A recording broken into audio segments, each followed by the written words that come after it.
भूखे हैं, भूख से हमारी हालत खराब है। क्या तुम हम दोनों को छोले भटूरे खिला सकते हो? हमारे पास पैसे नहीं है। माफ करो बाबा, आज मैं किसी को मुफ्त में नहीं खिला रहा। बाबूलाल की बात सुनकर वहाँ पर खड़े हुए लोग बाबूलाल को देखकर हंसने लगे। अब ठीक है बेटा, जैसी तुम्हारी मर्जी। मैं तो किसी भी प्रकार से भूखा रह लेता हूँ, लेकिन ये मेरी पत्नी कुछ दिनों से बीमार भी चल रही है। तुम ऐसे ही कुछ खिला दो।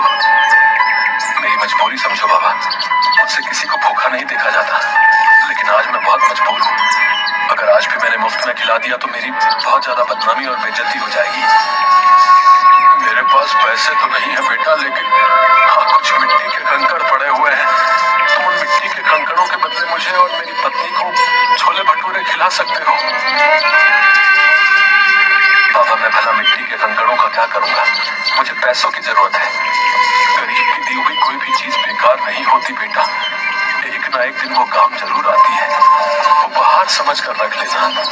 बाबूलाल को उस बुजुर्ग पर बहुत ज्यादा तरस आया। ठीक है बाबा, लाओ उन मिट्टी के कंकड़ों को दो। मैं तुम्हारा आशीर्वाद समझ कर रख लेता हूँ। तुम दोनों जितना खा सकते हो उतना खा लो। उस बूढ़े ने एक पोटली बाबूलाल के हाथों में थमा दी। बाबूलाल ने देखा उसमें मिट्टी के कंकड़ रखे हुए थे।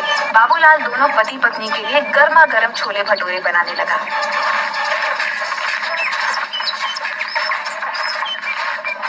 तभी वहाँ पर ठेला लगाकर खड़ा हुआ नरेश बाबूलाल से बोला, अरे इन मिट्टी के कंकड़ों से तू भला कैसे सीताराम और मोहनलाल का कर्जा चुकाएगा रे? बेवकूफ आदमी, इतनी बेइज्जती होने के बाद भी तेरी कुछ समझ में नहीं आया? नरेश, मेरी जिसे मर्जी चाहे कि मैं उसे मुफ्त में खिलाऊंगा। तो कौन होता है मुझे रोकने वाला? जाकर बोल देना अपने मुखिया को। मुखिया का चमचा कहेगा। 3 दिन बाद जब मुखिया उन दोनों से तेरे सर पर चप्पलें पड़वाएगा ना, उस दिन मैं तुझसे बात करूंगा। हाँ, मुझे भगवान पर पूरा विश्वास है, वो दिन कभी नहीं आएगा। इतना कहकर बाबूलाल फिर से छोले भटूरे बनाने लगा, मगर देखते ही देखते वह बूढ़े पति पत्नी बाबूलाल के सारे छोले भटूरे खा गए। बाबूलाल जरा सा चेहरा लिए उन्हें देखता रह गया। उसने देखा उसके ठेले पर अब कुछ भी नहीं बचा था। बाबूलाल चुपचाप अपने घर चला गया। क्या हुआ, आज दोपहर में ही कैसे चले आए? कहीं आज भी सारे छोले भटूरे कहीं बांट तो नहीं है? निर्मला, मुझसे इस वक्त बात मत करो। अरे तो फिर और किससे बात करूं? अपना सर दीवारों पर मारो क्या? मेरी तो सोच सोच के हालत खराब होते जा रही है कि 2 दिन बाद क्या होगा। वैसे तुम कभी शाम से पहले घर नहीं आते, आज क्या हुआ? बाबूलाल ने अपनी पत्नी को सारी घटना बता दी। हे भगवान, इस आदमी का मैं क्या करूं? इसने तो बेवकूफीपन की सारी हदें पार कर दी। अरे उन दोनों को सारे छोले भटूरे खिलाने की क्या जरूरत थी? मुझे क्या पता नहीं था। मुझे लगा था कि वो 2 या 3 से ज्यादा नहीं खाएंगे, लेकिन उन्होंने तो देखते ही देखते सारा ठेला साफ कर दिया।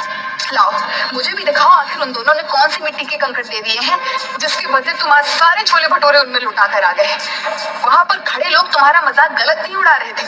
भला कोई मिट्टी के कंकड़ के बदले छोले भटूरे खिलाता है क्या? मैंने उन मिट्टी के कंकड़ के बदले उन्हें छोले भटूरे नहीं खिलाया नहीं था। उन दोनों के चेहरे से साफ लग रहा था कि वो कई दिन से भूखे हैं। लाओ दो मुझे, मैं भी तो देखूं उन गरीबों के उपहार में ऐसा क्या है। बाबूलाल ने उदास मन से वह पोटली अपनी पत्नी को दे दी और पोटली में कंकड़ देखकर निर्मला गुस्से से चीखते हुए बोली, हाय राम, अब इस कंकड़ का क्या करूं? लगता है तुम्हारी किस्मत में सीताराम और मोहनलाल के हाथों चप्पल खाना ही लिखा है। अब जो होगा देखा जाएगा निर्मला। अगर भगवान ने मेरी किस्मत में गाँव वालों के सामने मेरी बेइज्जती ही लिखी है तो उसे कोई नहीं बदल सकता। बाबूलाल वहां से चला गया और 2 दिन बाद बाबूलाल पंचायत में सर झुकाए खड़ा था। अरे बाबूलाल, कैसे लाया है? इंतजाम नहीं हो पाया मुखिया जी, कुछ दिन की मोहलत और दे देते। वो तो हम तुझे जरूर देंगे, मगर सीताराम और मोहनलाल के हाथों चप्पल तो खा ले। ऐसा मत कीजिए मुखिया जी, मेरी बेइज्जती हो जाएगी। मैं किसी को मुंह दिखाने के लायक नहीं रहूंगा। क्या हुआ, उस दिन तो बड़ा मुंह चला रहे थे, मार खाने की नौबत आई तो अब इज्जत की दुहाई दे रहे हो? मुखिया सीताराम और मोहनलाल की ओर देखकर बोला, देखते क्या हो, मारो इस दानवीर को चप्पलों से। बड़ा दानवीर बना फिरता है मक्कार कहीं का। मुखिया की बात सुनकर मोहनलाल और सीताराम बाबूलाल को चप्पलों से मारने ही वाले थे कि तभी वहां पर बाबूलाल की पत्नी निर्मला आ गई। खबरदार, जो मेरे पति को किसी ने हाथ भी लगाया। क्यों रे बाबूलाल की पत्नी, तुझे तुझे पता नहीं तेरे पति ने दोनों से कर्जा लिया था? तेरी इतनी हिम्मत कि तू मुखिया के आदेश को चुनौती दे? मुखिया की बात सुनकर निर्मला ने मोहनलाल और सीताराम के पैसे मुखिया के मुंह पर मार दिए। ये लो पकड़ो इन दोनों के पैसे, आईना मेरे पति के ऊपर आंख उठाकर भी नहीं देखना। तो ये पैसे कहाँ से लेकर आई? तुम्हें इससे मतलब? तुम्हें इनके सारे पैसे चाहिए थे ना, और इनके पैसे मैंने तुम्हारे मुंह पर मार दिए। बाबूलाल निर्मला के पास पैसे देखकर हैरान रह गया। बाबूलाल ने आहिस्ता से निर्मला से पूछा, निर्मला तुम ये पैसे कहाँ से लेकर आई? घर चलो मैं तुम्हें सब बताती हूँ। बाबूलाल निर्मला के साथ घर पर आकर बोला, अब बताओ भी निर्मला तुम ये पैसे कहाँ से लेकर आई? आज जब तुम्हें मोहनलाल और सीताराम पकड़ कर ले गए थे तो मैं फूट फूट कर रो रही थी।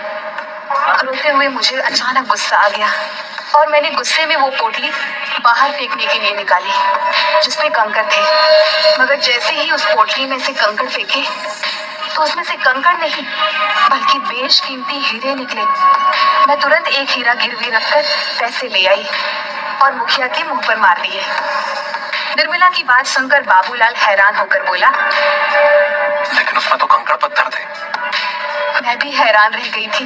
बहुत सोचने के बाद मुझे एहसास हुआ कि शायद वो दोनों बूढ़े पति पत्नी कोई मायावी लोग थे जो तुम्हारी मदद करने आए थे।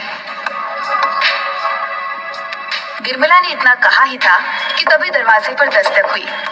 निर्मला उन हीरों को देखने में खोई हुई थी। बाबूलाल ने जाकर दरवाजा खोल दिया। दरवाजे के बाहर वही बूढ़े पति पत्नी थे जो बाबूलाल की ओर देखकर मुस्कुरा रहे थे।